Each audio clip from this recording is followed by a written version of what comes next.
of 13 ABC.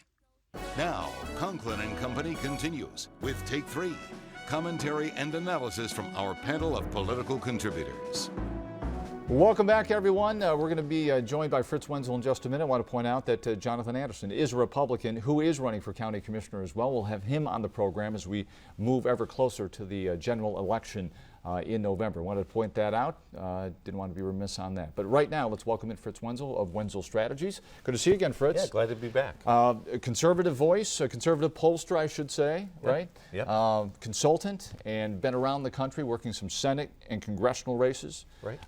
And you bring it back home now. So let's talk about some of those races that are close to home. We'll work our way up. Okay. Shall we? Sure. Okay. Well, first of all, let's talk about the race for the 9th district, the newly drawn 9th district, and it is Joel Wurzelbacher and Marcy Kaptur. Right. How much did Wurzelbacher hurt himself with that video that generated controversy a week and a half ago? Well, he hurt himself with his political base, and that's never good when you're already starting out at a significant minority, and that's where Republicans are in the 9th district. So he hurts with the credibility of the campaign among those voters, but also with independent voters. So it just makes his job all that much more difficult to catch up with Marcy Kaptur. The voters he has to have. Oh, absolutely. He has to have a chance, right? It's not just independents, it's not just Republicans. He's got to pull a boatload of conservative Democrats who so far have shown a propensity to vote for Marcy Kaptur every time she's on the ballot. All right, so that's a quick snippet of the congressional race. But the Senate race really has become this nasty fight here in Ohio. A lot of outside money for Josh Mandel, attack ads on Sherrod Brown, and many people didn't see this one coming as what would be a close race.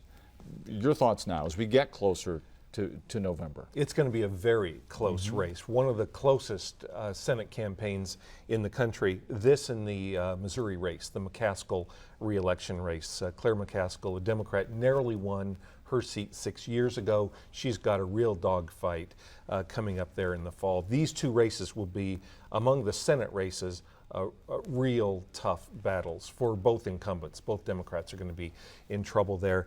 This will be one in which outside groups will probably end up spending a lot more money than either of the campaigns, the Mandel or the Brown campaign. But, you know, federal election law has been changed by court decisions, and it allows a flood of outside money. And, you know, I have a... What are your thoughts on that? Because, well, you know, I am such...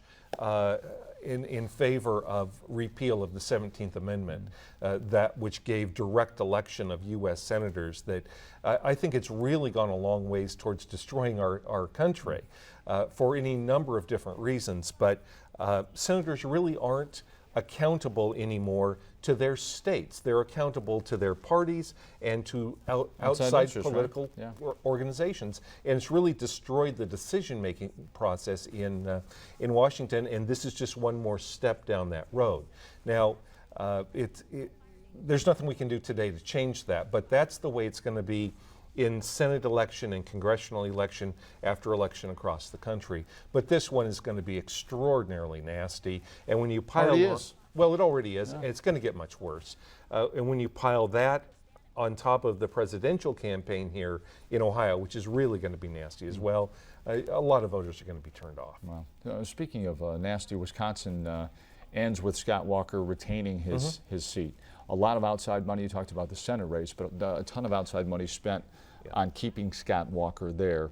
Successful, but boy, some damage was done there. A lot of damage. Yeah, on both sides. You know, the unions are damaged. Their membership is way down because of what Walker was able to get passed, and now he's damaged because of having to go through this whole a fight to keep his seat. It's just a tremendously negative atmosphere. And the other thing, Lee, that's interesting this election cycle is you've got all this negativity inside the political world, but you've got all this negativity in general. The economy is in such bad shape. Yeah, it's gotten a little bit better and a little bit worse. And this last week we had some good housing news out. There's always consumer confidence is still low. Yeah, very low. It is. Yeah. And people generally are in the doldrums, and that's what's driving Obama's approval numbers down into the low 40s now. That's what makes him vulnerable, and that's what Romney will focus on, I think, as we get into the fall campaign. But voters are already upset that Washington is not performing well. Their lives are not getting better, and then you pile the negative campaign on top of that, and it's not going to be real healthy for the country. We'll get through it, but it's not going to be pretty. Supreme Court rules on a couple of big issues this past week. One, immigration, basically a split vote. We talked to Baltimore Velasquez about that. We can't go into specifics about health care because of timing of the recording of this show, but in general, those issues, is it still 99% about the economy moving forward? It is. Now, each of those decisions will have an impact on certain groups of voters, and it's for both sides, Romney and Obama. It's going to be a matter of coddling together interest groups to get to 50+1%. So I don't think the health care decision is going to matter that much in the bigger picture. Immigration, not a lot in the bigger picture.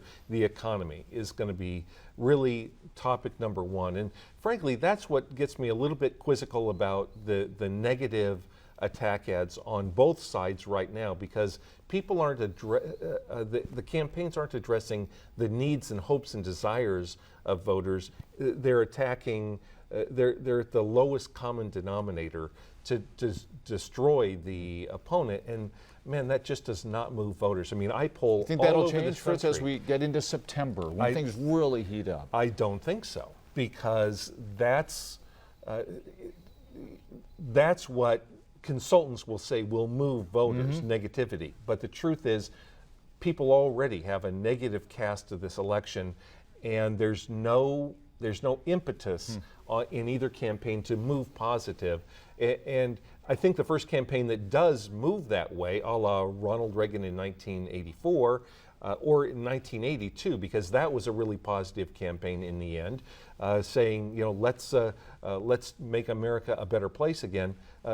That may be the first candidate that goes that way. Goes positive. May be the winner. All right, and lastly, you got Tina Skeldon-Wozniak and Jonathan Anderson, the Republican, and Kevin Haddad, who you know well. We got about 20 seconds. And County Commissioner. It's so tough for a non-Democrat to win in Lucas County in a presidential year, because the Democratic presidential candidate brings so many voters to the table. Flocking to the polls come November. Absolutely. Fritz Wenzel, it's always a pleasure. Yeah, great It's to a be here. fast 8 minutes. We'll see you next time, and bet. we'll see you next week on Conklin and Company. Take care, everybody.